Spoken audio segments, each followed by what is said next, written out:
يا مساء الفل. هنعمل مع بعض النهاردة نوع من أنواع المعجنات سهلة وخفيفة وطعمها حلو قوي. هتكون ميكس جبن وزيتون ونعناع، وبتكون هشة وطرية وخفيفة قوي. يلا مع بعض نشوف المكونات عبارة عن ايه. نص كوباية مية دافية، 4 كوباية دقيق منخول، كوباية لبن دافي، معلقتين كبار مايونيز، معلقة كبيرة خميرة، معلقة كبيرة سكر، رشة ملح، معلقتين كبار زبدة، معلقتين كبار زبادي. وبما ان النهارده الجو حلو حبيت اعمل الوصفه ليك واحنا بره. يلا نبتدي نقول بسم الله. هنجيب بوله فاضيه وانزل بنص كوبايه الميه، ولازم تكون دافيه، وكوبايه لبن كامله دافيه.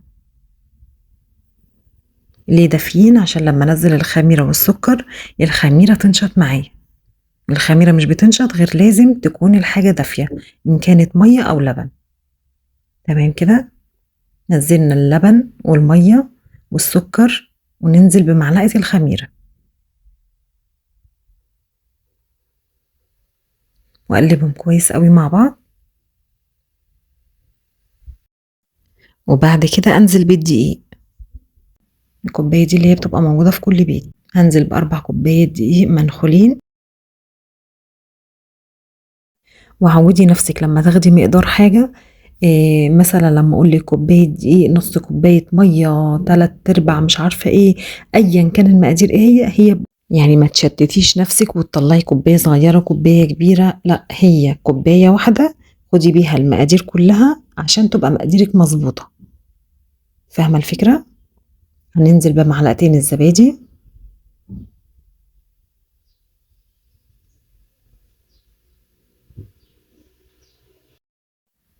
وبعدها انزل برشة الملح. رشة الملح دي اللي هي حوالي ربع معلقة صغيرة ملح. واخر حاجة معلقتين كبار مايونيز. الزبادي واللبن والمايونيز ده كله بيساعد على هشاشة اي معجنات، بتخليها طرية قوي قوي.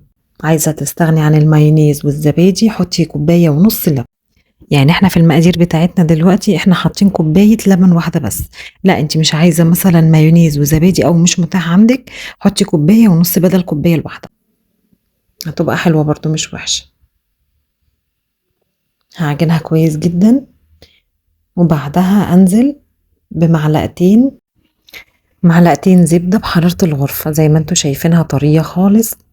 ابتدي واحدة واحدة ان انا اضم العجينة عليها، وابتدي ان انا اعجنها. هتلاقيها طرية، كملي عجني فيها مفيش مشكلة، بس انا هنقلها تاني في البولة وابتدي اعجن كويس جدا.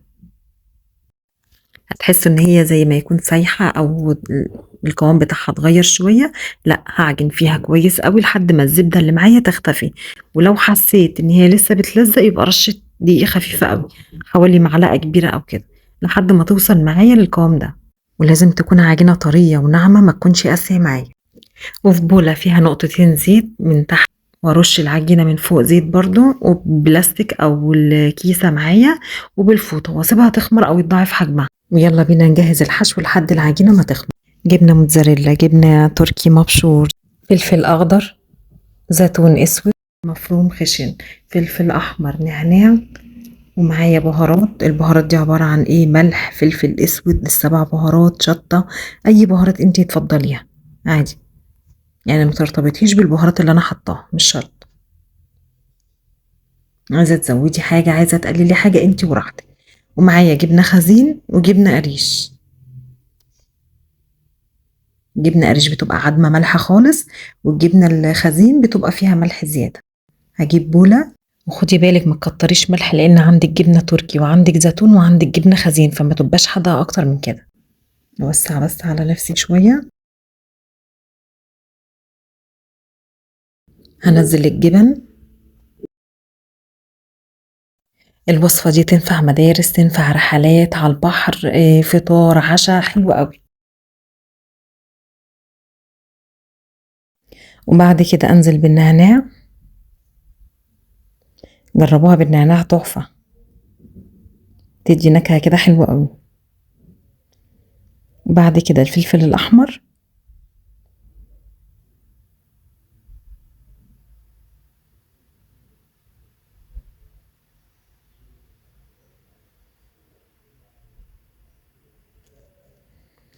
الفلفل الأخضر، عايزة تكتفي بس بالفلفل الأخضر تمام مفيش مشكلة.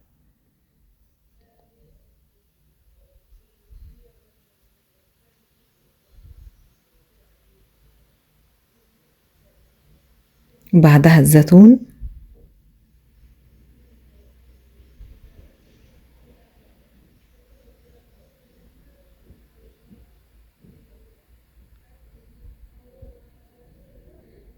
الجبنة الموتزاريلا،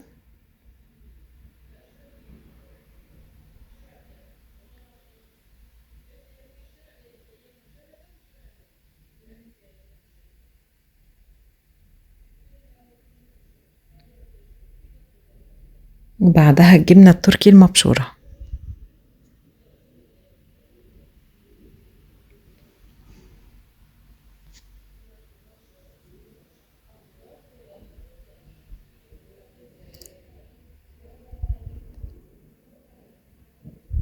واخر حاجة البهارات، حاولي ما تحطيش كله ودوقيها الاول، حاسه ان انتي محتاجه تاني زودي، حاسه ان هي مظبوطه يبقى احنا كويس ان احنا ما زودناش كتير.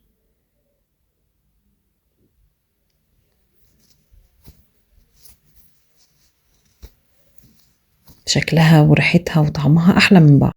كده معايا العجينه اختمرت واتضاعف حجمها وبقت زي الفل. اخرج الهواء اللي فيها كله. قبل ما اقسم العجين برش شويه دي بس في الاول.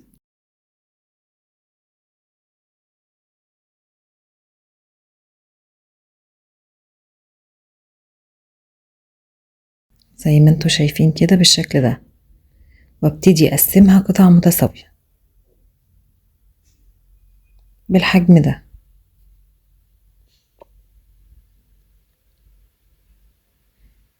كل ما هتكبري كل ما الفطاير نفسها هتبقى كبيره معاكي، فانت خليها في الوسط، لا تبقى كبيره قوي ولا صغيره قوي.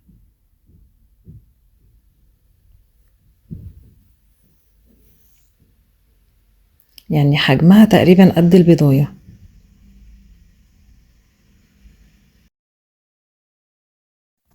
هشكلها كلها واخلص الكميه كلها وارجع لكم. كده اكون خلصت تشكيل العجينه كلها وعملت معايا حوالي 25 قطعه عجين. اجيب صينيه ادهنها زي ما انتوا شايفين كده بشويه زيت، وابتدي اشتغل في اول عجينه انا شكلتها، وافردها بالشكل ده. طريه مش محتاجه نشابه خالص، يا دوب بتتفرد بايدي، سهله قوي لانها طريه ومظبوطه. وابتدي بمعلقه صغيره كده اجيب بالحشو واحطه في النص،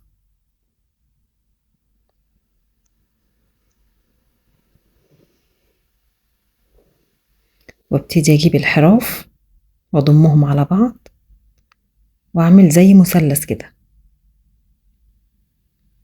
واهم حاجه في العجينه ان انا اقفلها كويس جدا عشان ما تفتحش معايا في الفرن تبوظ لي العجين كله، او الجبن اللي فيها ديت ممكن تسيح تبقى مشكله. يبقى قفلي من دلوقتي احسن زي ما انت شايفه كده. ارجعي على اللي انت قفلتي عليها تاني وتالت وراجعي عليها تاني عشان تبقى مقفوله كويس قوي. حسيت ان هي اتقفلت كويس، اضغط عليها بايدي وابتدي اسويها وعلى طول على الصينيه، وتكون معايا بالشكل ده. احطها في الصينيه بالشكل ده. اعمل واحده كمان معاكم. ابتدي ارش شويه دقيق في الاول عشان العجينه ما تلزقش معايا، واخد قطعه كمان وافردها بايدي. ما ترفعوهاش قوي ولا تطخنوها قوي، لانها لما بتخمر بتبقى حلوه مظبوطه، فما تطخنيهاش قوي ولا ترفعيها قوي، خليها في الوسط. وابتدي احط الحشو.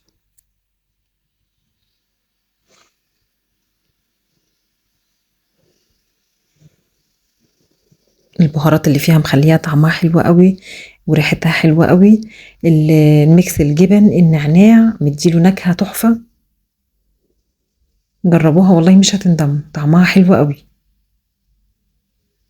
وابتدي اقفل كويس جدا اهم حاجة تبقى على شكل مثلث في الاخر، واي حتة حاسة ان هي مفتوحة او كده ابتدي بايدي كده اضمها عشان تقفل معايا، ما سيبهاش خالص مفتوحة. تمام، لان الفتحة ديت هي اللي بتبقى ملامسة الصينية نفسها من تحت، فانا مش عايزة حاجة تبقى مفتوحة من تحت تبهدل لي الصينية او تبهدل لي لما اجي اشيل العجينة، تبهدل لي الفطاير نفسها.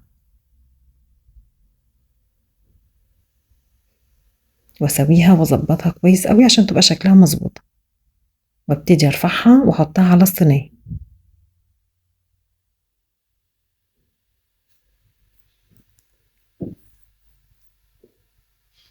زي ما انتوا شايفينها كده معاكم.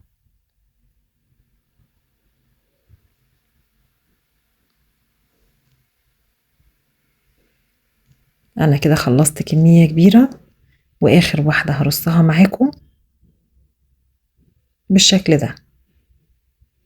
هي مش بتاخد وقت للتخمير خالص، هي عند ما اخر واحدة انا بشكلها بيكون كله ارتاح وبقت زي الفل. ابتدي ادخلها الفرن، يعني لسه هدهنها بقى طبعا، وهشكلها من فوق وادخلها الفرن على طول، ما بسيبهاش خالص ان هي تخمر تاني. تمام كده انا شكلت العجينة كلها وخلصت كمية العجين كله.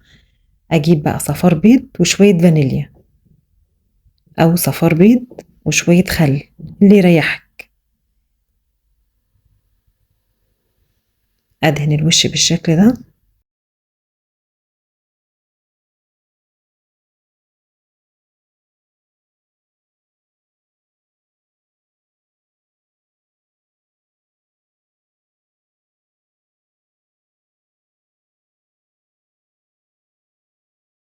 وما تقلقيش من الفانيليا ان هي تبقى ريحتها زعقة في الاكل او كده، لا خالص، هي بس مجرد ان انتي بتضيعي ريحة الزفارة بتاعت الصفار مش اكتر.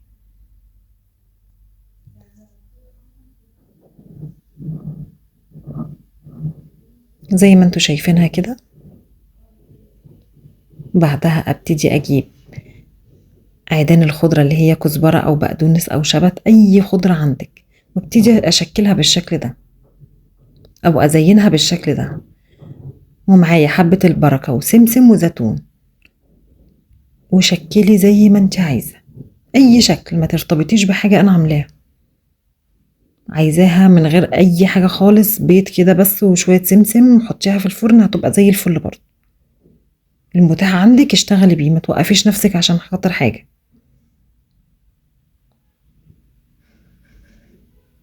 مش حابة خالص بيض حطي رشة لبن، مفيش مشكلة، يعني شوية لبن سايل كده وتدهني وشها هتبقى زي الفل برضه. ابتدي اظبط شكلها واخليها زي الفل زي ما انتوا شايفين كده، واشكلها حلو قوي. سمسم بس، حبة البركة تمام، عايزة خضرة تمام، زيتون مفيش مشكلة، وتكون معايا جاهزة بالشكل ده. يلا على الفرن نحطها على رف وسط، درجة حرارة تكون وسط برضو.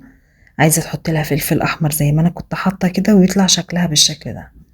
يا دوب اول ما وشها يحمر ابتدي اطفي عليها على طول واخرجها، وفي الاخر تطلع معايا هشة وطرية وقطنية طعمها تحفة.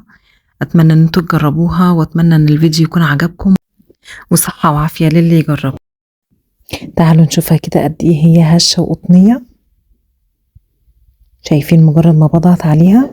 تعالوا كده نجرب نشوفها من جوه عاملة ازاي. شايفينها من تحت طرية ازاي ومن فوق طرية. تعالوا كده نجرب نفتحها من جوه. مش قادرة اقول لكم على طراوتها، على طعمها، على ريحتها، والله تحفة. طبعا حابة تعمليها ميكس جبن كده زي ما احنا عاملينها هتبقى حلوة قوي. حابة تعمليها باللحمة المفرومة والبصل والفلفل حلو برضو. حابة تعمليها فراخ تمام مفيش مشكلة، انتي وراحتك، المهم تكون العجينة مظبوطة معاكي وعيشي حياتك وحشيها زي ما انت عايزة. ويلا جربوها واكتبوا لي في الكومنتات رأيكم فيها ايه، وبإذن الله تعجبكم. واتمنى اللي لسه ما اشتركش في القناة يشترك ويفعل زر الجرس عشان يوصلكوا كل جديد. وسلام.